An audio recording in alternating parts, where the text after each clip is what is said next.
નમસ્કાર, પ્રણામ મિત્રો. જય માતાજી, જય શ્રી કૃષ્ણ મિત્રો. રાજકોટ શહેરમાં નવી આવેલી વહુ સાથે બનેલી આ એક સત્ય ઘટના છે. તો થોડો સમય કાઢીને આ ઘટનાને છેલ્લે સુધી જરૂરથી સાંભળજો. રૂપા રસોડામાં એક ખૂણામાં ઊભી હતી અને એની આંખમાંથી આંસુઓની ધારા વહેતી હતી. એ મનમાં પોતાના મમ્મી પપ્પાને યાદ કરીને ઉદાસ થતી હતી. અચાનક એને કોઈકના આવવાની આહટ સંભળાઈ અને ઝડપથી તેણે પોતાના આંસુ લૂછી નાખ્યા અને રસોડાના કામકાજમાં લાગી ગઈ. રસોડામાં એની જેઠાણી નિશા પોતાના કંઈક કામકાજ માટે આવી હતી. એટલે રૂપા ફરી પોતાને સંભાળીને એના નિયમિત કામમાં લાગી ગઈ. નિશાએ પોતાનો ચહેરો બગાડતા આસપાસ નજર કરી અને પછી કહેવા લાગી, તું સવારની રસોડામાં આવી છે, પણ બધું જ કામ એમનું એમ જ પડ્યું છે. જરા ઝડપથી હાથ ચલાવો મહારાણી, આ કંઈ મારા દેર કરવા નહીં આવે.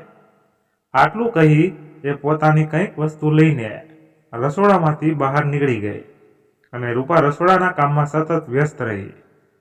બહાર એની સાસુ અને જેઠાણી ટીવી સિરિયલની મોજ માણતા અને એના હસવાનો અવાજ રૂપાના કાન સુધી પહોંચતો હતો. આ બંને ટીવી સામે બેસીને મજાક મસ્તી કરતા હતા અને રૂપા રસોડામાં એની સાસુ અને જેઠાણીએ સોંપેલા કામ કરતી હતી. એના ચહેરા પર થાક અને એકલતાનો સ્પષ્ટ રીતે દેખાતી હતી અને થોડી થોડી વારે બહારથી આવતા હુકમોનું પાલન એ કરતી હતી. રસોઈ બનાવતા બનાવતા કેટલી વાર એના સાસુ અને જેઠાણી કંઈક ને કંઈક એની પાસેથી મંગાવતા રહે અને રસોઈ છોડીને એમનું કામ પૂરું કરવા માટે જતી હતી. હજુ તો એના લગ્ન થયાને 1 મહિના જેટલો સમય થયો હતો, પરંતુ આ 1 મહિનામાં એને એટલા કડવા અનુભવ થયા હતા કે હવે મનોમન તેને ખૂબ જ અફસોસ થઈ રહ્યો. કદાચ પોતાના પતિએ પરિવારની વિરુદ્ધ જઈને એની સાથે લગ્ન કર્યા હતા. તે વાત એના પરિવારને પસંદ ન આવી હોય, એટલે એ લોકો મારી સાથે આવો વ્યવહાર કરે છે એમ વિચારીને એ પોતાના મનને હંમેશા મનાવ્યા કરતી હતી. બધું જ કામકાજ પતાવીને એ થોડીવાર માટે પોતાના રૂમની અંદર ગઈ અને સવારથી લઈને બપોર સુધીમાં એને એટલું કામ કર્યું હતું કે એનું શરીર થાકી ગયું અને પલંગ પર પડતા જ એની આંખ લાગી ગઈ. આગળની રાત્રે પોતાના પતિ રૂપાની તબિયત ખરાબ હતી, એટલે એને રાતનો પણ ઉજાગરો હતો, જેના લીધે એની આંખ લાગી ગઈ અને એ ત્યાં જ સૂઈ ગઈ. બપોરના સમયે જ્યારે બધા ભોજન કરવા માટે ઘરે આવ્યા તો જોયું કે નાની વહુ રૂપા તો પોતાના રૂમમાં સૂતી છે. એટલે એના સસરા તરત જ કહેવા લાગ્યા, રૂપાએ મારા ઘરને શું હોટલ સમજીને રાખી છે? ગમે ત્યારે જાગવાનું અને ગમે ત્યારે સૂવાનું. આ કંઈ એના પપ્પાનું ઘર નથી. આટલું સાંભળતા એના સાસુ પણ બોલવા લાગ્યા, સવારની આમ જ પડી રહી છે. હું અને નિશા સવારના રસોડામાં કામ કરીએ છીએ અને મેડમ તો રૂમમાંથી બહાર જ નથી આવ્યા. રાજ પોતાના મમ્મી પપ્પા દ્વારા બોલાતા શબ્દો સાંભળી રહ્યો હતો અને એને પોતાના મમ્મી પપ્પા પર થોડો ગુસ્સો આવી રહ્યો હતો, પણ હકીકત શું છે એને એની ખબર ન હતી. તો પણ પોતાની પત્નીનો પક્ષ લેતા કહેવા લાગ્યો, પપ્પા મમ્મી, રૂપા કાલે પૂરી રાત સૂતી ન હતી, કારણ કે એ મારા લીધે જાગતી હતી, પણ સવારમાં તો એ ખૂબ જ વહેલી કામ કરતી હતી. તો તમે એમ કેમ કહો છો કે સવારની રૂમમાં સૂતી છે? રાજની આવાજ સાંભળતા એના મમ્મી એને કહેવા લાગ્યા, બસ અમારે તો હવે આ જ દિવસો જોવાના બાકી હતા. આ ઉંમરમાં હવે દીકરા વહુના માટે અમને જવાબ દેતા થઈ ગયા અને આવું બોલતા એ ખોટા ઢોંગ કરવા લાગ્યા. આ વસ્તુથી ચીડાઈને રાજ ઝડપથી પગલાં ભરતો પોતાના રૂમમાં ગયો અને જઈને જોયું તો રૂપા પલંગ પર સૂતી હતી. એ જોઈને એને પણ ગુસ્સો ચડ્યો અને કહેવા લાગ્યો, રૂપા કંઈ સૂવાનો સમય છે? મમ્મી અને પપ્પા ક્યારના જમવાની રાહ જુએ છે. તારે ખાલી મારું નહીં પણ મારા પરિવારનું પણ ધ્યાન રાખવાનું છે. હું તને તારું રૂપ જોઈને લગ્ન કરી નથી લાવ્યો. રાજનો આટલો મોટો અવાજ સાંભળીને રૂપા તરત જ ઊભી થઈ ગઈ અને નીચે નજર કરીને કહેવા લાગી, પણ રાજ, હું તો સવારની ઘરકામ જ કરતી હતી. બસ મને થોડો થાક લાગ્યો હતો, રૂમમાં આવી અને અહીંયા જ મારી આંખ લાગી ગઈ, પણ મેં મારું બધું જ કામ પતાવી દીધું છે. એટલે તરત જ એની સાસુ કહેવા લાગી, વાહ, કેટલું સફાઈથી ખોટું બોલે છે. આ છોકરી સવારની હું અને નિશા રસોડામાં ઢસડા કરીએ છીએ અને આ મેડમ આરામ કરીને કહે છે કે હું ઘરકામ કરતી હતી. એમની અવાજ સાંભળી રૂપા તરત પોતાના બચાવમાં કહેવા લાગી, રાજ, મમ્મી ખોટું બોલે છે. હું સવારની રસોડામાં જ એમના સોંપેલા બધા જ કામ કરતી હતી. પરંતુ એની સાસુ બધા સામે રૂપાને જ ખોટી સાબિત કરી દેશે અને રૂપા પણ હજુ અહીંના લોકોનો સ્વભાવને ઓળખતી જ હતી કે એની સાથે દિવસે ને દિવસે આવું બનતું હતું. અંતે રાજ ગુસ્સે થઈને રૂમની બહાર નીકળી ગયો અને એની પાછળ એના સાસુ સસરા પણ બહાર નીકળી ગયા. પોતાના પતિને પણ એના પર વિશ્વાસ નથી એ વિચારી રૂપાને ખૂબ રડવું આવતું હતું અને પોતાના રૂમમાં ત્યાં ને ત્યાં જ બેઠી રહી. એણે ક્યારેય પણ વિચાર્યું ન હતું કે લગ્ન પછી એની જિંદગી આવી બની જશે. રાજકોટ શહેરમાં રહેતો આ પરિવાર જે શહેરના પૈસાદાર લોકોમાં આવતો હતો. આ પરિવારમાં દિલીપભાઈ અને એના પત્ની દયાબેન અને એમને સંતાનમાં 2 દીકરા હતા. મોટો દીકરો સમીર અને એની પત્ની નિશા. દિલીપભાઈ અને દિયાબેન ભગવાનને કોઈ પણ વસ્તુની કમી રહેવા દીધી ન હતી. બસ એક જ વસ્તુની કમી હતી, લાગણીની. આટલી સંપત્તિ હોવા છતાં પણ આ લોકો મનના ખૂબ સંકોચિત સ્વભાવના હતા. એમને પોતાની માન મર્યાદા અને ઇજ્જત બધા કરતાં વધારે વહાલી હતી. એટલે એના મોટા દીકરામાં પણ એને પોતાની પસંદગીની છોકરી સાથે લગ્ન કરાવ્યા હતા. પરંતુ એનો નાનો દીકરો રાજ પોતાની કોલેજની એક યુવતી સાથે લગ્ન કરવા માંગતો હતો. પરંતુ એના મમ્મી પપ્પાને આ છોકરી સાથે લગ્ન કરવા મંજૂર ન હતા. કારણ કે એમને તો ઓછી ભણેલી અને ઘરકામ કરે એવી જ છોકરી જોઈતી હતી. પરંતુ રાજને એની પસંદગીની છોકરી એટલે કે રૂપા સાથે લગ્ન કરવા હતા, જે ખૂબ ભણેલી ગણેલી અને અત્યારની વિચારધારણા ધરાવતી મોડર્ન છોકરી હતી. પણ એને એના મમ્મી પપ્પાની વિરુદ્ધ જઈને રાજવી સાથે લગ્ન કર્યા હતા, જેના લીધે એના મમ્મી પપ્પા રૂપાને સ્વીકારતા ન હતા. રૂપા તો મધ્યવર્ગીય પરિવારની દીકરી હતી અને છેલ્લા 5 વર્ષથી એ અને રાજ એકબીજાને પ્રેમ કરતા હતા. ભલે તે પરવેશ અને વિચાર શ્રેણીમાં મોડર્ન હતી, પણ તેના સંસ્કાર ખૂબ જ ઊંચા અને વિવેકી હતા.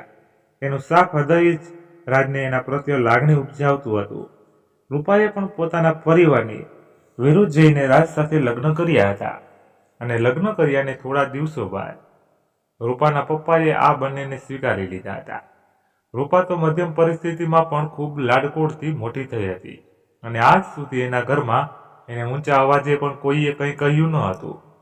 અને એકાએક આવો બધો વ્યવહાર જોઈને એને ખૂબ લાગી આવતું હતું. પરંતુ આજે જે વ્યવહાર એની સાથે કર્યો હતો એ જોઈને એની પોતાની જ પસંદ પરથી મન ઉતરતું હતું. એટલી જ વારમાં રાજ જમવાની થાળી લઈને રૂમમાં આવી ગયો અને રૂપા પાસે બેસીને કહેવા લાગ્યો, રૂપા, મને માફ કરી દે. હું નથી જાણતો કે આમાં સાચું કોણ છે, પણ તું મારી વાત સમજ. મેં મારા પરિવાર વિરુદ્ધ જઈને તારી સાથે લગ્ન કર્યા છે, તો મારા માટે તું થોડું સહન કરતા શીખી લે અને ક્યારેય પણ એવું કંઈ ન કરતી જેના લીધે મને તારાથી નફરત થઈ જાય. હજુ તો લગ્નને 1 મહિનો જ થયો હતો. ત્યાં જ રાજના મોઢેથી આવા શબ્દો સાંભળીને રૂપા અંદરથી ખૂબ જ દુઃખ થતું હતું. પરંતુ એ અત્યારે રાજ સાથે કોઈ પણ પ્રકારની વાતચીત કરવા માંગતી ન હતી અને રૂમની બહાર નીકળી ગઈ. રાજને આજે એના પ્રેમ આગળ પોતાનો પુરુષ અહંકાર વધારે મહત્વ ધરાવતો હતો. એટલે એ પણ રૂપા સાથે આગળ કંઈ પણ પ્રકારની વાતચીત કરવા ના ગયો અને આવી જ રીતે બંને એકબીજા સાથે બોલ્યા વગર 2 દિવસનો સમય કાઢી નાખ્યો. અંતે આ બધી વસ્તુથી થાકીને રૂપાએ રાજ સાથે વાત કરવાની શરૂ કરી દીધી. કારણ કે એના માટે તો રાજ વધારે મહત્વનો હતો. રૂપાને હવે તો આ લગ્ન એક પાંજરા જેવા લાગતા હતા, જ્યાં તેની સ્વતંત્રતા કે માન જોવા મળતું ન હતું. રૂપા પોતાના મમ્મી પપ્પાને પણ એની પરિસ્થિતિ કહી શકે એમ ન હતી, કારણ કે મનમાં બસ એ જ વિચારતી હતી કે રાજ સાથે લગ્ન એને પોતાની મરજીથી કર્યા છે, જેથી મમ્મી પપ્પાને આ બાબતમાં કંઈ પણ વસ્તુ જણાવી એમને ચિંતામાં નથી નાખવા. અને દિવસો આવી જ રીતે પસાર થઈ ગયા. જે રૂપા ભણી ગણીને નોકરી કરવા માંગતી હતી એ જ આજે બસ એક ઘર પૂરતી સીમિત બનીને રહી ગઈ હતી. અને આ વસ્તુમાં એનો પતિ રાજ પણ એનો સપોર્ટ કરતો ન હતો. એક દિવસ સવારના સમયે રાજે પોતાના મમ્મીને જણાવ્યું કે આજે રૂપાનો જન્મદિવસ છે, એટલે અમે બંને જણા બહાર ફરવા માટે જઈ રહ્યા છીએ. પરંતુ એના મમ્મીથી આ વાત સહન ન થઈ અને એ પોતાના દીકરાને કહેવા લાગ્યા, બેટા, હું સમજુ છું કે લગ્ન પછી આજે તારી પત્નીનો પહેલો જન્મદિવસ છે, પણ મને માફ કરજે. આજે તારે મારી સાથે હોસ્પિટલે આવવું પડશે, કારણ કે નિશા અને સમીર તો આજે રવિવાર છે એટલે સવારના બહાર ગયા છે અને તારા પપ્પાને આજે એના કોઈક ફ્રેન્ડના ઘરે પ્રસંગમાં જવાનું છે, એટલે એ પણ મારી સાથે આવી શકે એમ નથી, જેથી તારે જ મારી સાથે આવવું પડશે. પણ રાજને તો પોતાના મમ્મીને જોઈને જરા પણ એવું લાગતું ન હતું કે એમને હોસ્પિટલ જવાની કંઈ જરૂર હોય, છતાં એ પોતાના મમ્મી પાસે કંઈ બોલી શકે એમ ન હતો. એટલે રૂમની અંદર આવી અને રૂપાને કહેવા લાગ્યો, રૂપા, આપણે અત્યારે બહાર નહીં જઈ શકીએ. મોટા ભાઈ ભાભી સાથે બહાર ગયા છે, તેથી મમ્મીને મારે હોસ્પિટલે લઈ જવા પડશે. હું મારું કામ પતાવીને આવી જાઉં, પછી આપણે બહાર ફરવા માટે જતા રહીશું. રૂપા એના પતિની આ વાત સાંભળીને નિરાશ તો ઘણી થઈ, પણ એ કંઈ બોલી શકે એમ ન હતી, એટલે કંઈ વાંધો નહીં એટલું કહીને પોતાના કામમાં લાગી ગઈ અને રાજ પોતાના મમ્મીને લઈને હોસ્પિટલ જવા માટે નીકળી ગયો. રૂપા એકલી જ ઘરે રહીને ઘરનું કામકાજ કરતી હતી. આજના દિવસે એને એના મિત્રો અને એના મમ્મી પપ્પા ખૂબ જ યાદ આવતા હતા, કારણ કે એના ઘરના લોકો માટે રૂપાનો જન્મદિવસ કોઈ તહેવારથી કમ ન હતો. અને એ જ સમયે એના પપ્પાનો ફોન આવ્યો અને ફોનમાં એ કહેવા લાગ્યા કે જન્મદિવસની ખૂબ ખૂબ શુભકામનાઓ. મારી દીકરી, ભગવાન તને હંમેશા ખુશ રાખે અને તારી બધી જ ઈચ્છા પૂરી કરે. પોતાના પપ્પાનો અવાજ સાંભળીને રૂપાની આંખો તો ભરાઈ આવી, પણ એને પોતાના આંસુને રોકી રાખ્યા, કારણ કે એ પોતાના પપ્પાને આજના દિવસમાં એની સાથે બનેલું કંઈ જણાવવા માંગતી ન હતી. પછી એના પપ્પાને એની તબિયત વિશે પૂછ્યું તો એ હસતા હસતા કહેવા લાગી, અરે પપ્પા, અહીંયાની તો તમે વાત જ ન પૂછો. રાતે પણ રાજે મને સરપ્રાઈઝ આપી હતી અને હમણાં જ અમે બધા બહાર ફરવા માટે જઈએ છીએ. અહીંયા તો મને બધા બહુ સાચવે છે અને મારો જન્મદિવસ ત્યાંની જેવો જ સ્પેશિયલ બનાવીને રાખ્યો છે. આટલું બોલતા બોલતા એના ગળે ડૂમો બાજી ગયો. પોતાની દીકરીને એટલી ખુશ જોઈને એના પપ્પા પણ રાજી થઈ ગયા અને કહેવા લાગ્યા, ભગવાન તને આવી જ રીતે હંમેશા ખુશ રાખે. કંઈ વાંધો નહીં બેટા, આજનો દિવસ તું એન્જોય કર, આપણે પછી વાત કરીશું અને રાજકુમારને મારી યાદી આપજે. ફોન મૂક્યા બાદ રૂપા પોતાના આંસુને કાબૂમાં ન રાખી શકી અને એની આંખમાંથી ગંગા જમુના વહેવા લાગી. થોડી વાર રહીને ફરી પોતાના કામમાં લાગી ગઈ.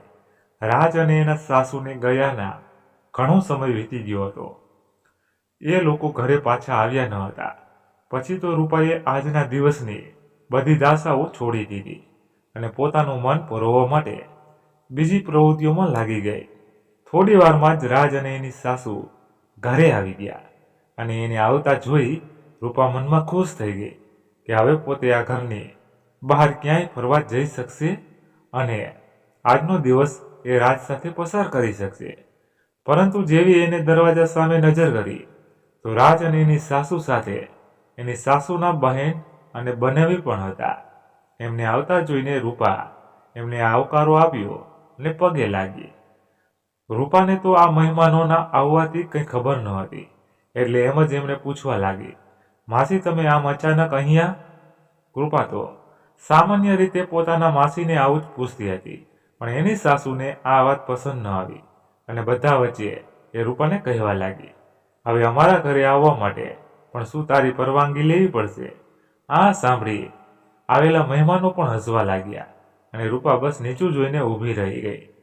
તરત જ એની સાસુ એને કહેવા લાગી, મારી બેન ખૂબ લાંબી મુસાફરી કરીને આવી છે, એટલે ઝડપથી એના રૂમમાં બધી વ્યવસ્થા કરી નાખ અને અમને બધાને ખૂબ ભૂખ લાગી છે, એટલે અત્યારે જ ગરમ જમવાનું બનાવી નાખ, કારણ કે મને ડૉક્ટરે વાસી ખાવાની ના પાડી છે.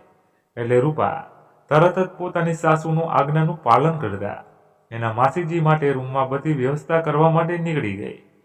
હવે તો એ પણ જાણતી હતી કે એના સાસુ જાણી જોઈને આ બધું કરી રહ્યા છે અને આ બાબતમાં કોઈ એની મદદ કરી શકે એમ નથી, કેમ કે એનો પતિ રાજ પણ એના મમ્મી સામે કંઈ બોલી શકે એમ ન હતો. આ જ બધામાં આખો દિવસ પસાર થઈ ગયો અને રાતના સમયે જ્યારે રાજ અને રૂપા પોતાના રૂમમાં બેઠા હતા ત્યારે રૂપાના ચહેરા પર ખૂબ ઉદાસી છવાયેલી હતી. એને જોઈને રાજ એને કહેવા લાગ્યો, રૂપા, હું જાણું છું કે આજના દિવસમાં તને બહાર જવાનું ખૂબ મન હતું, પણ હું મજબૂર હતો કારણ કે મારે મમ્મીને હોસ્પિટલ લઈને જવાના હતા અને અચાનક માસીને આવવાનું થયું. સાથે ભાભી પણ ઘરે હાજર ન હતા, એટલે આજે આપણે બહાર જઈ શક્યા ન. પણ હું તને પ્રોમિસ કરું છું કે આવતા રવિવારે આપણે બંને સવારથી જ બહાર જતા રહીશું અને આ વખતે કોઈ પણ બહાના નહીં કરું. રૂપા માટે તો હવે આ કંઈ નવું ન હતું, એટલે એને રાજને એક પણ શબ્દો કહ્યો નહીં અને નિરાશ થઈને સૂઈ ગઈ. આ બધામાંથી કંટાળી રૂપા એક દિવસ પોતાની નોકરી બાબતે રાજ સાથે વાત કરી તો રાજ એને કહેવા લાગ્યો કે એના મમ્મી પપ્પાને નોકરી કરતી વહુ પસંદ નથી, એટલે જો વડીલોની ઈચ્છા નહીં હોય તો તે બહાર જઈને નોકરી નહીં કરી શકે. રૂપાને આ વાત સાંભળી ખૂબ ગુસ્સો આવતો હતો અને રાજને કહેવા લાગી, મને તો એ સમજાતું નથી કે હું તમારી પત્ની બનીને આવી છું કે કામવાળી. સવારથી સાંજ તમે તો ઘરની બહાર જ રહો છો અને હું ઘરમાં રહીને આખો દિવસ ઢેંસડા કરતી રહું છું. લગ્ન પહેલાં જ મેં તમને કહ્યું હતું કે મારા પપ્પાએ ઘણી મહેનતથી મને ભણાવી છે અને મારું સપનું છે કે હું નોકરી કરીને પગભર થાવ. ત્યારે તો તમે મારી બધી જ શરતો માનવા તૈયાર હતા, પણ દુઃખ તો એ વાતનું છે કે રાજને મેં પ્રેમ કર્યો હતો એ આ રાજ છે જ નહીં. કદાચ મને આ ખબર હોત તો હું ક્યારેય પણ તમારી સાથે લગ્ન ન કરત અને મારી જિંદગી આવી રીતે બરબાદ ન થાય. રૂપા વિના આટલા શબ્દો સાંભળીને રાજને એના પર ગુસ્સે આવી ગયો અને એને ગુસ્સામાં જ રૂપાને એક તમાચો લગાવી દીધો. આજે પહેલીવાર રૂપા પર કોઈએ હાથ ઉપાડ્યો હતો અને એ વ્યક્તિ બીજું કોઈ નહીં પણ પોતાનો જ પતિ હશે એવું એને ક્યારેય પણ વિચાર્યું ન હતું કે જેને એટલો પ્રેમ કરે છે કે એની સાથે આવો વ્યવહાર પણ કરશે. પોતાના પતિ અને સાસરિયાવાળાનો વ્યવહાર જોઈને રૂપા હવે મનથી સાવ હારી ગઈ હતી. એને હવે આ જિંદગી જીવવામાં કોઈ પણ પ્રકારનો રસ નથી હોતો, પણ એ સમજી નહોતી શકતી કે રાજ એની સાથે શું કરી રહ્યો છે. ક્યારેક રાજ એને ખૂબ પ્રેમથી સાચવતો તો ક્યારેક એને બધાની વચ્ચે અડધોત કરીને એનું અપમાન કરી દેતો. છતાં એ પોતાના અપમાન કરતા વ્યક્તિને વધારે મહત્વ આપતી હતી, એટલે આ બધી વસ્તુને દરરોજ સહન કર્યા કરતી હતી. પરંતુ હવે તો રાજનો વ્યવહાર એના પ્રત્યે દિવસે ને દિવસે બગડતો જતો હતો. એ રાજ એને અમુક વસ્તુઓમાં શાંતિથી જવાબ આપતો હતો, એ જ રાજ હવે એને હર એક વસ્તુમાં ચીડાઈને જવાબ આપવા લાગ્યો. રૂપા કોઈ પણ બાબતમાં રાજને કંઈ સવાલ કરે તો રાજ, તારે મારી જિંદગીમાં કોઈ દખલ અંદાજી કરવાની જરૂર નથી. તું ફક્ત પત્ની છે તો પત્ની બનીને એ જ તારા માટે સારું રહેશે. હું શું કરું છું અને ક્યાં જાઉં છું એની સાથે તારે કોઈ લેવા દેવા નથી, અને આજ પછી તું મને આવા કોઈ પ્રશ્નો પૂછવાની હિંમત પણ ન કરતી. નહીં તારા પપ્પાને ઘરે મોકલતા મને 1 મિનિટ પણ નહીં લાગે. એક સમય જે લોકોએ પોતાના પરિવારના વિરુદ્ધ જઈને એકબીજા સાથે જિંદગી જીવવાનું નક્કી કર્યું હોય, આજે એ જ લોકો સંબંધની કઈ પરિસ્થિતિમાં આવીને ઊભા હતા. એની રૂપાને કંઈ સમજણ પડતી ન હતી. એ તો રાજનું આ રૂપ જોઈને આશ્ચર્યચકિત થઈને રહી ગઈ હતી, કારણ કે આજ સુધી એણે રાજને આવો વ્યવહાર કરતા જોયો ન હતો. અને એક પત્ની તરીકે હવે એને રાજમાં નવી નવી શંકા ઉપજવા લાગી. પણ કંઈ પૂછશે તો રાજ એની સાથે ઝઘડો કરવા લાગશે. એ ડરથી એ રાજને કંઈ પણ કહેતી ન હતી અને રાજ બસ પોતાની જ જિંદગીમાં વ્યસ્ત રહ્યો. જે છોકરી એના માટે પોતાનું બધું જ છોડીને આવી હતી એની કોઈ પરવા ન હતી. આ બધાથી કંટાળીને રૂપાએ એક દિવસ પોતાના પપ્પાને ઘરે જવાનું નક્કી કરી લીધું અને એણે રાજને કહ્યું કે મને થોડા દિવસો માટે મારા પપ્પાના ઘરે રોકાવા માટે જવું છે. પરંતુ એ સમયમાં એને જેઠાણીએ પણ વેકેશન માટે જવું હતું, એટલે એના સાસુએ એને પોતાના પપ્પાના ઘરે જવા માટેની ના કહી દીધી. આ વખતે રૂપાથી આ બધું સહન ન થતું હતું, એટલે તે પહેલી વાર તો પોતાના સાસુને કહેવા લાગી, મમ્મી, મેં મારા પપ્પાને જાણ કરી દીધી છે. આ વખતે હું મારા પપ્પાના ઘરે જઈને જ રહીશ. તમે ભાભીને કહી દો તે થોડા દિવસો પછી પોતાના પપ્પાના ઘરે જાય. પણ એની સાસુ તો નિશાને એક પણ શબ્દ કહેતી ન હતી. એટલે રૂપાની ફરિયાદ કરતા રાજને કહેવા લાગ્યા. રાજ પણ એની પત્ની પર ગુસ્સે થવા લાગ્યો અને એમાં પણ એને રૂપાના પપ્પાને ફોન લગાવી દીધો અને કહેવા લાગ્યો, પપ્પા, તમારી સાથે થોડી અગત્યની વાત કરવાની છે. હમણાં થોડા દિવસો માટે રૂપા તમારા ઘરે આવી શકે તેમ નથી, કારણ કે મારા ભાભી એના પપ્પાના ઘરે જઈ રહ્યા છે.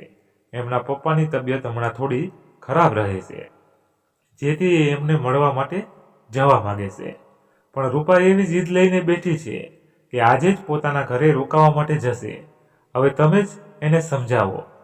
રૂપા આ વાત સાંભળીને રૂપા તો એકટી ટસે એના તરફ જોતી રહી અને પછી એના પપ્પાએ રાજને કહ્યું કે કંઈ વાંધો નહીં, હું એને સમજાવી દઉં છું, તમે એને ફોન આપો.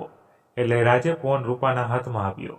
રૂપા પપ્પાએ એને સમજાવતા લાગ્યા કે બેટા, રાજકુમાર સાચું કહી રહ્યા છે, તારે અત્યારે ત્યાં વધારે જરૂર છે. હું સમજુ છું કે તને ઘરે આવવાનું ખૂબ મન થઈ રહ્યું છે અને હમણાં ઘણા સમયથી તું અહીંયા અમને મળવા માટે નથી આવી શકી. એટલે થોડા દિવસ માટે રોકાઈ જા, પછી હું સામેથી જ તને તેડવા માટે તારા સાસરે આવી જઈશ. પોતાના પપ્પાને હવે રૂપા કઈ રીતે સમજાવે? એટલે વાતનો અંત લાવવા ઠીક છે પપ્પા, કંઈ વાંધો નહીં, એટલું કહી ફોન મૂકી દીધો અને પોતાના રૂમની અંદર જતી રહી. હવે તો રૂપાએ આ જ દિનચર્ચા અને પોતાની જિંદગી બનાવી લીધી હતી. દરરોજ સવારથી સાંજ એ ઘરના ઢસરડા જ કર્યા કરતી. પરંતુ એક દિવસ કંઈક એવું બન્યું કે જેની એને ક્યારેય પણ કલ્પના કરી ન હતી. રાતના સમયે જ્યારે રાજ અને રૂપા પોતાના રૂમમાં સૂતા હતા અને અચાનક અડધી રાત્રે રૂપાની આંખ ખુલી તો રાજ પોતાના રૂમમાં હાજર ન હતો. એટલે ઊભી થઈને આસપાસ જોવા લાગી તો એને ક્યાંય પણ રાજ જોવા મળતો ન હતો. એ વિચારવા લાગી કે અચાનક એનો પતિ ક્યાં જતો રહ્યો. એટલે એને શોધતા એ રૂમની બહાર આવી, પરંતુ રાજ એને ક્યાંય પણ જોવા મળતો ન હતો. રાતના સમયે ઘરનું વાતાવરણ એકદમ શાંત હતું અને અચાનક એને કોઈના બોલવાનો અવાજ સંભળાયો. એને લાગ્યું કે આ અવાજ ઘરની બહારથી આવી રહ્યો છે. એટલે ફળિયા સુધી ગઈ અને એને જે દ્રશ્ય જોયું એ જોઈને એની તો જાણે આંખો ચાર થઈ ગઈ. અડધી રાત્રે રાજઘરની બહાર કોક યુવતી સાથે ઊભો વાત કરતો હતો, જે જોઈને રૂપા વિચારમાં પડી ગઈ કે રાજ આ સમયે ઘરની બહાર કોની સાથે વાતચીત કરી રહ્યા છે.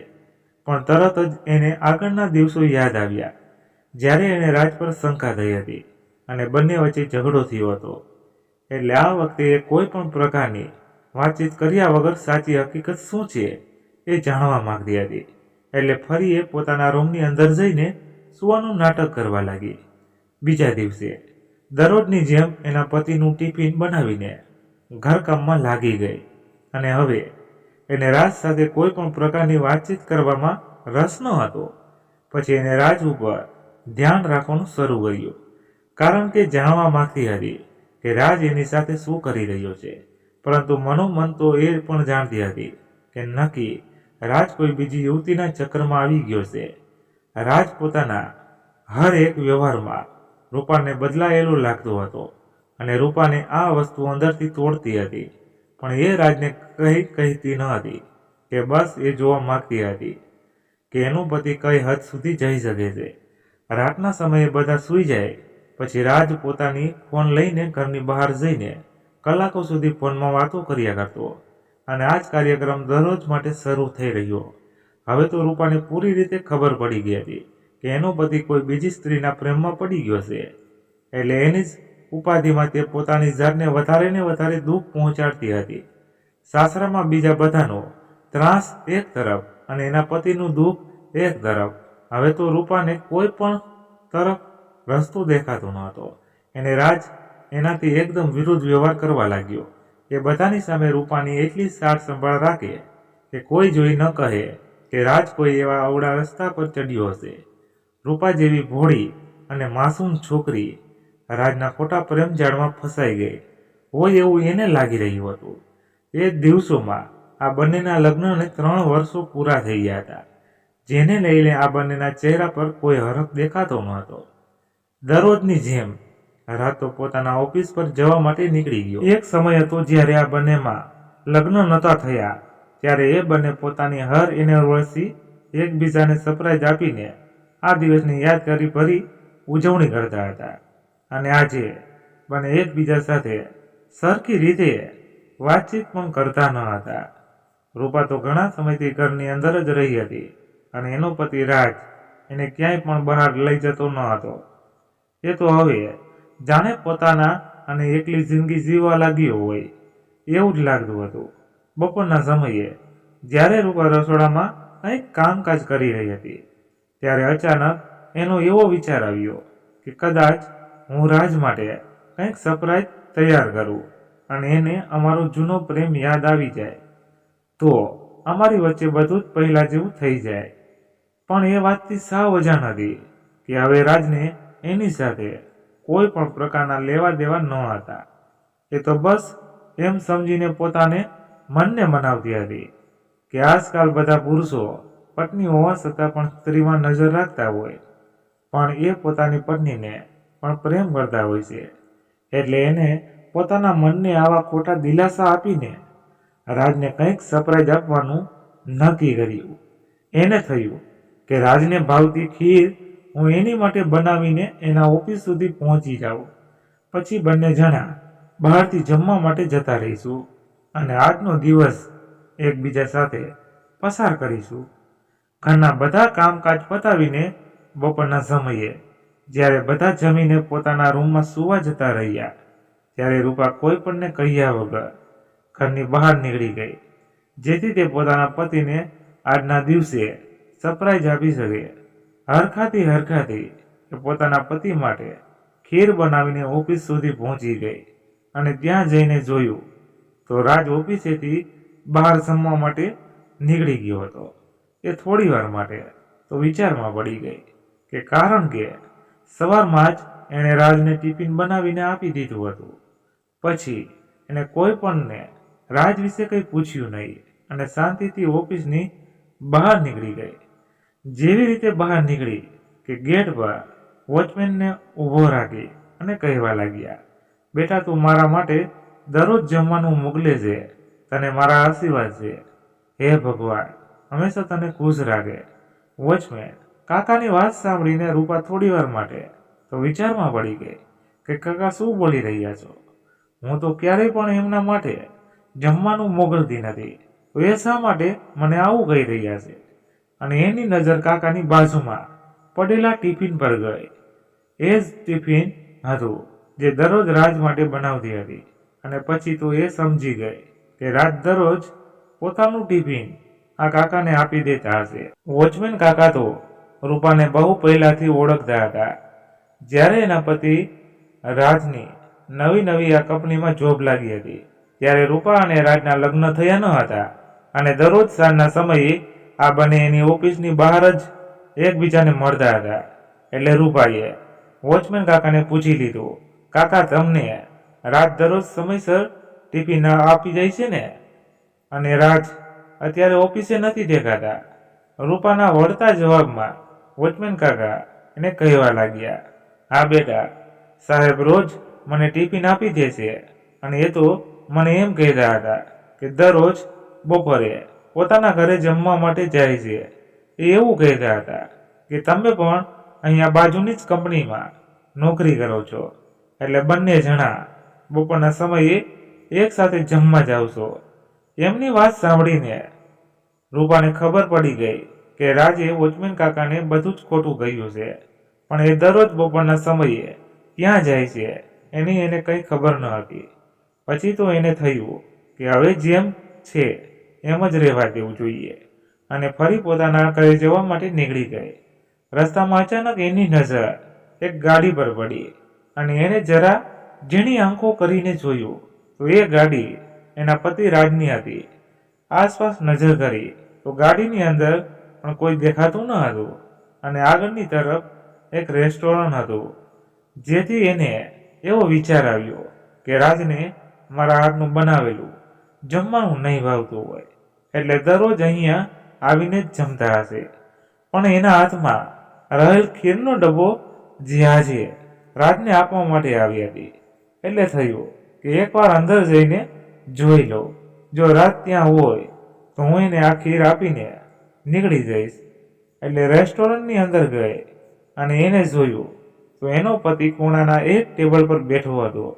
એટલે તરત જ એ ટેબલની નજીક ગઈ અને ખીર ટેબલ પર મૂકતા બોલી, રાજ, હેપી એનિવર્સરી, હાલો તમારી સ્પેશિયલ ખીર. એ ખૂબ જ ઉત્સાહિત થઈને રાજના ટેબલ સુધી દોડી ગઈ અને એ જ સમયે એણે એની આસપાસ પણ નજર કરી ન હતી. જેવી એની બાજુમાં નજર ગઈ તો એને જોયું કે રાજની બાજુમાં એક યુવતી તેનો હાથ પકડીને બેઠી હતી. આ જોઈને થોડી વાર માટે તો રૂપાનું હૃદય ધબકતું બંધ થઈ ગયું હતું. એવું એને મહેસૂસ થવા લાગ્યું. રાજ તો તરત જ પોતાની ખુરશીમાંથી ઊભો થઈ ગયો અને કહેવા લાગ્યો, રૂપા, તું અહીંયા કેવી રીતે? અને તું શું મારી પાછળ પાછળ મારી જાસૂસી કરવા આવે છે? પણ પોતાની આંખે હવે બધી જ સચ્ચાઈ જોઈ લીધી પછી રૂપાને કોઈ પણ સવાલો કરવાનું મન ન હતું. એ ખીરનો ડબ્બો ટેબલ પર મૂકીને ત્યાંથી નીકળી ગઈ અને એકવાર પણ એનો પતિ રાજ એની પાછળ ન આવ્યો. આ બંનેને એક સાથે આવી રીતે બેઠી જોઈને રૂપા સમજી ગઈ કે નક્કી રાજને હવે એનામાં કોઈ રસ રહ્યો નથી. એટલે જે કોઈ પરસ સ્ત્રી પાસે આવી રીતે સમય પસાર કરી રહ્યો છે. આજના દિવસે જ્યારે બંને એક સાથે લગ્ન કર્યા હતા એ જ દિવસે એને આવા પણ દ્રશ્યો જોવા મળશે એવી એને કોઈ કલ્પના ન હતી.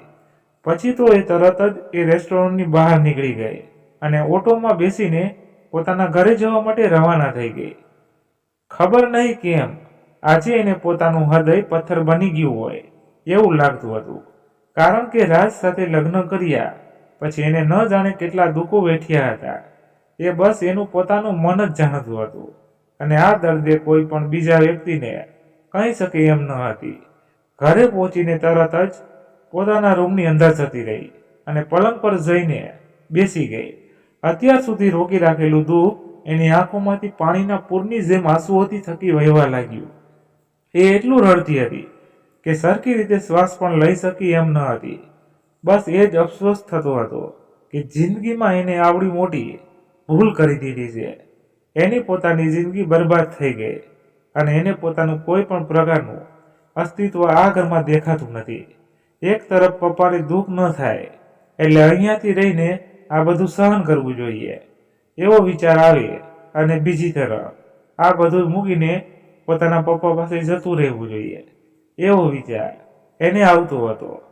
રૂપાને ઘરે આવ્યાને ઘણો સમય વીતી ચૂક્યો હતો છતાં હજુ સુધી રાજ ઘરે આવ્યો ન હતો.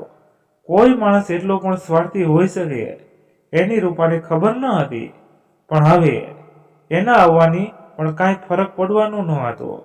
એમાં ને એમાં સાંજનો સમય થઈ ગયો. રૂપાના સાસુ સસરા અને એની જેઠાણીના બધા લોકો હોલમાં બેઠા બેઠા કંઈક વાતચીત કરી રહ્યા હતા કે અચાનક રૂપાના પપ્પા એમના ઘરે આવ્યા. એમને આવતા જોઈ રૂપાના સાસુ સસરા તો ખોટા આવકાર આપતા એમનું માન પાન કરવા લાગ્યા. એમને અચાનક આવતા જોઈને આ લોકો પણ વિચારમાં પડી ગયા. એટલે રૂપાના પપ્પા એમને કહેવા લાગ્યા, માફ કરજો, તમને જાણ કર્યા વગર હું અહીંયા આવી ગયો. પણ એમાં એવું થયું કે મેં રૂપાને પ્રોમિસ કર્યું હતું કે થોડા દિવસ પછી હું તને તારા સાસરેથી લેવા આવીશ. અને આજે હું મારા કામકાજથી આ તરફ આવતો હતો તો થયું કે મારી દીકરીને લેતો જાઉં. આમ પણ ઘણો સમય થઈ ગયો છે, અમને લોકોને મળવા માટે આવી નથી. જેમાંની વાત સાંભળીને તરત જ રૂપાના સાસુ એમને કહેવા લાગ્યા, અરે એમાં કંઈ પૂછવાનું થોડી હોય, રૂપા પણ આ મારી દીકરી જ છે. અત્યારે તો એ પોતાના રૂમમાં છે, તમે થોડી વાર બેસો, હું હમણાં નિશાને કહું છું, એ હમણાં રૂપાને બોલાવી આવશે.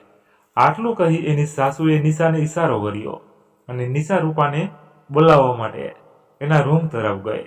ઘણીવાર સુધી રૂમ ખટખટાવ્યો બાદ પણ રૂપાએ દરવાજો ન ખોલ્યો.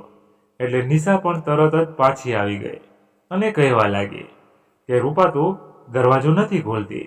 એટલે એના સાસુ કહેવા લાગ્યા કે બંને જણા આખી રાત જાગતા હતા, કારણ કે આજે એમના લગ્નનો દિવસ હતો. તમે થોડી વાર રાહ જુઓ, એ હમણાં જ પોતાના રૂમમાંથી બહાર આવી જશે.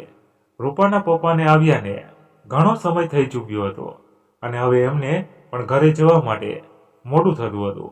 એટલે રૂપાના સાસુ સસરાને કહેવા લાગ્યા, કંઈ વાંધો નહીં, હું જ જઈને રૂપાને બોલાવી લઉં છું. કદાચ મારો અવાજ સાંભળીને એ બહાર દોડતી આવશે. એટલે રૂપાના પપ્પા રૂપાના રૂમ તરફ ગયા અને 2-3 વાર અવાજ લગાવ્યા. રૂપા બેટા, તારા પપ્પા એનું પ્રોમિસ પૂરું કરવા માટે આવી ગયા છે, હવે જલ્દી તૈયાર થઈ જા. છતાં પણ અંદરથી કોઈ અવાજ સંભળાયો ન હતો. એટલે પછી એના પપ્પાએ થોડા મોટેથી અવાજ લગાવ્યો અને ઘણી વાર સુધી ત્યાં ઊભા રહ્યા.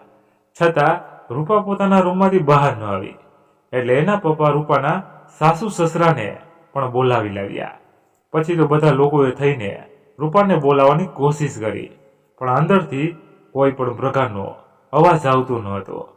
એના પપ્પાને રૂપાની ચિંતા થતી હતી કે રૂપા અંદર છે કે નહીં. એટલે એમણે અંતે દરવાજો તોડીને અંદર જવાનું નક્કી કર્યું. એના પિતાની સરખામણીમાં રૂપાના સાસરીવાળાના ચહેરા પર કોઈ પણ પ્રકારની ચિંતા દેખાતી ન હતી. એટલે 1 પણ મિનિટનો વિલંબ કર્યા વગર રૂપાના પપ્પાએ દરવાજો તોડવાનું શરૂ કર્યું. ઘણી મથામણ પછી એમનાથી દરવાજો તૂટી ગયો અને જેવો એને અંદર નજર કરી તો જોયું કે રૂપાની જમીન પર નીચે પડી હતી. આ જોઈને રૂપાના પપ્પાએ એના નામની બૂમ પાડી અને ઝડપથી એના તરફ દોડી ગયા.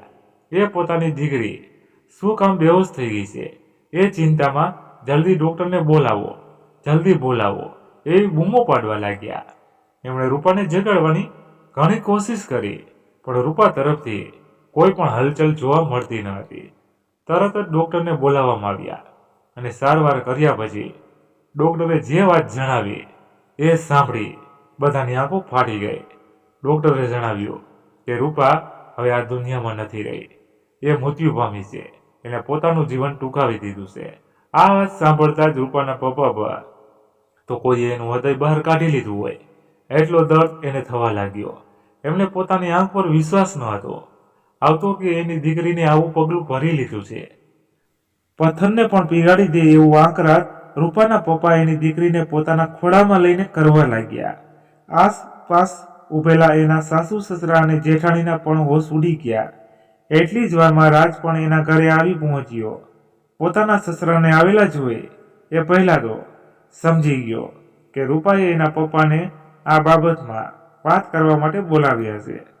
પરંતુ જેવો તે અંદર ગયો તો જોયું કે એના પપ્પા રૂપાને ખોળામાં લઈને અહીંયા ફાટ રુદન કરી રહ્યા હતા, જેથી રાજના ચહેરા પર પરસેવો આવવા લાગ્યો.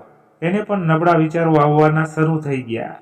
પછી તો એ જાણવા મળ્યું કે એની પત્ની હવે આ દુનિયામાં નથી રહી. એટલે રડવાનું નાટક કરતો રૂપા પાસે જઈને જોર જોરથી આંસુ વહાવા લાગ્યો. આ બધી જ વાતથી અજાણ રૂપાના પપ્પા એના જમાઈ રાજને પણ ગળે લગાવીને સતત રડતા હતા. એટલી જ વારમાં રૂપાના મુઠ્ઠી વાળેલા હાથમાં અંગૂઠાની તરફ એના પપ્પાને કાગળનો થોડો ભાગ દેખાયો અને એમણે એની દીકરીના હાથમાંથી મુઠ્ઠીને ખોલવાનો પ્રયત્ન કર્યો. જેવી તેણે મુઠ્ઠી ખોલી તો જોયું એના હાથમાં એક નાનકડી ચિઠ્ઠી હતી જે એણે પોતાના પપ્પા માટે લખી હતી. એટલે તરત જ પોતાના આંસુ લૂછી રૂપાના પપ્પાએ ધૂંધળી આંખોથી પોતાની દીકરીની આ ચિઠ્ઠી વાંચવા લાગ્યા. એમાં એવું લખ્યું હતું કે મારા વહાલા પપ્પા અને મમ્મી, પહેલાં તો મને માફ કરી દેજો કે હું આ પગલું ભરીને તમને દુઃખી કરી રહી છું, પણ મારી પાસે બીજો કોઈ રસ્તો ન હતો. મેં આ લગ્ન કરીને મારી જિંદગીની મોટામાં મોટી ભૂલ કરી હતી. એ વાત હું તમને કહી શકું એમ ન હતી. દરરોજ આ ઘરમાં મારી સાથે આ લોકો ખૂબ જ ખરાબ વ્યવહાર કરતા હતા અને તમારી દીકરી કદાચ એટલી સહન શક્તિ વાળી ન હતી કે આ બધું સહન કરી શકે. છતાં હું મારા પતિને ખાતર આ બધા લોકો સાથે રહેતી હતી, પણ અંતે તો જેના લીધે હું આ બધું કરી રહી હતી એ પણ મારો ના થયો અને તમને લોકોને આ વાત જણાવીને હું દુઃખી કરવા માંગતી ન હતી કે હવે તમારા પર બોજ બનવા માંગતી ન હતી. મેં તમારી મરજી વિરુદ્ધ જઈને ભાગીને લગ્ન કર્યા હતા, જેને લીધે તમારી અને મમ્મીને પણ ઘણું બધું સહન કરવું પડ્યું હતું. એટલે જેમાં મેં ભૂલ કરી છે એ સજા હું કોઈ બીજાને ન આપી શકું. અને પપ્પા, મને માફ કરજો, કારણ કે તમે મને કહ્યું હતું કે બેટા, દુનિયામાં જે દેખાય છે એ ક્યારેય સાચું હોતું નથી. પણ હું તમારી વાત ન માની અને તમારી વિરુદ્ધ જઈને આ પગલું લઈ બેઠી. પણ કદાચ મારા જીવન ટૂંકાવાનો વિચાર જ મને આ બધી સમસ્યાથી બહાર કાઢી દેશે. એ વિચારીને આજે હું આવું કરી રહી છું. અને બસ એટલું જ કહેવા માંગુ છું કે તમે અને મમ્મી મને લઈને ક્યારેય પણ દુઃખી ન થતા, કારણ કે તમે તો મને દુનિયાથી બધી જ ખુશી આપી છે. બસ મારી જ ભૂલના લીધે આજે હું મારી જિંદગીને આવી રીતે ટૂંકાવી રહી છું.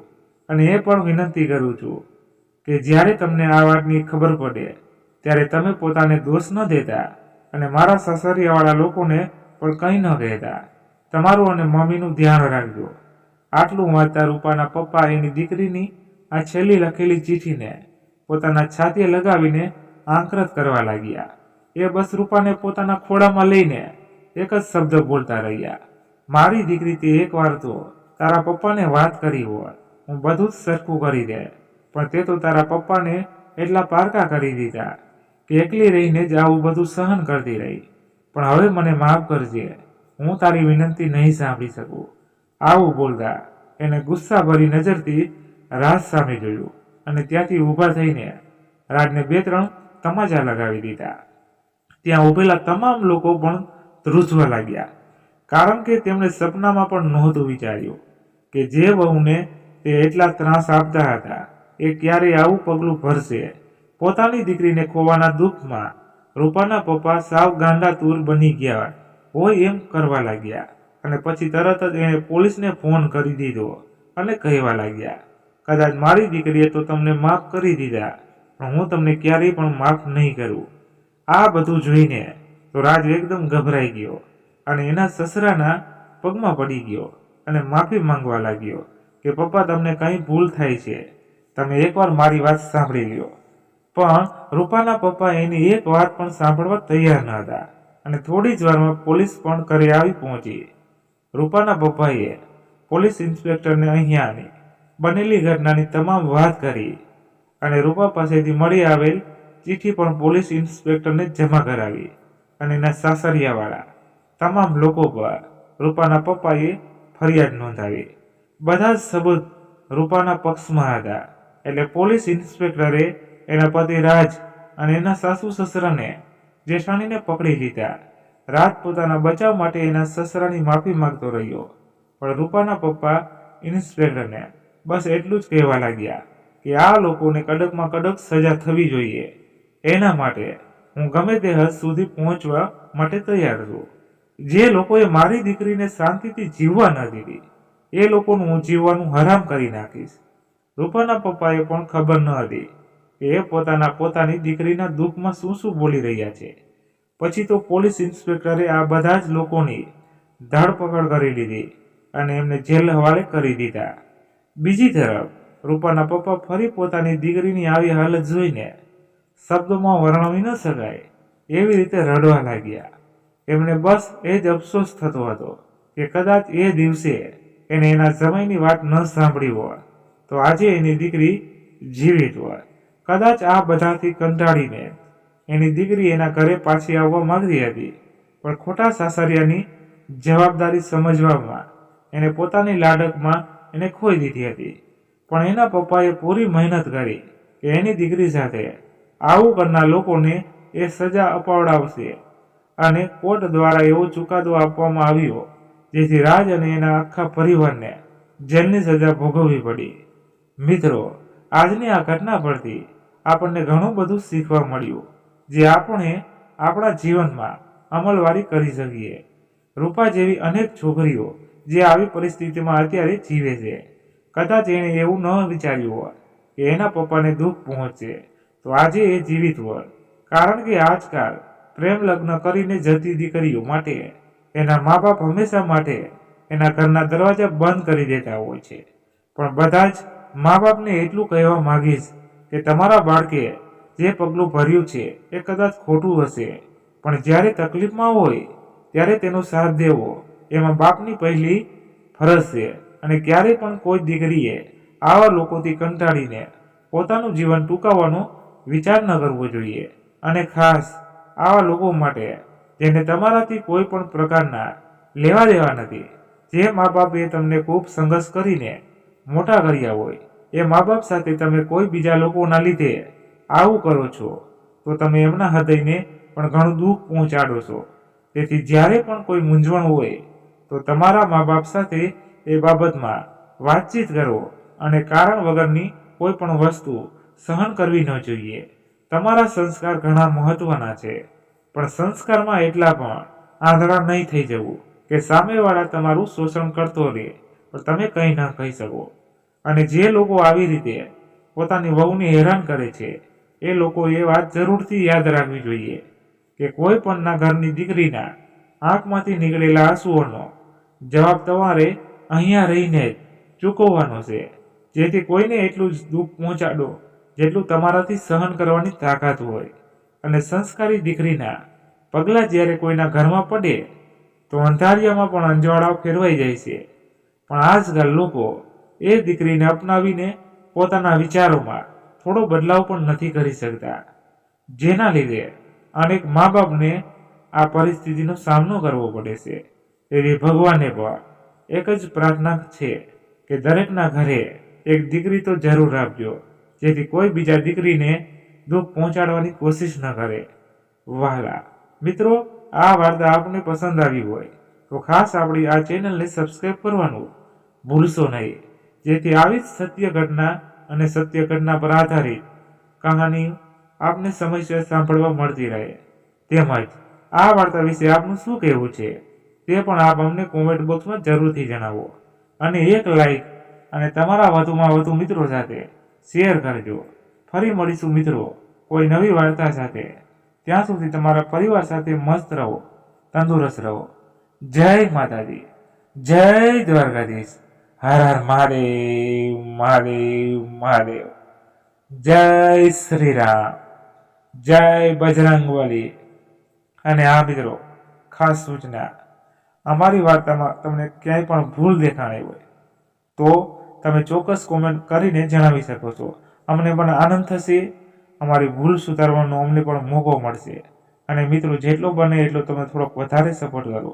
હમણાં સપોર્ટ તમારો ઓછો મળે છે એટલે લાઈક કરી દો અને તમારા મિત્રોને જેટલો બને એટલો વિડીયોને આગળ શેર કરો, એટલે અમને પણ આગળ નવી નવી વાર્તાઓ લાવવામાં ઉત્સાહ મળે.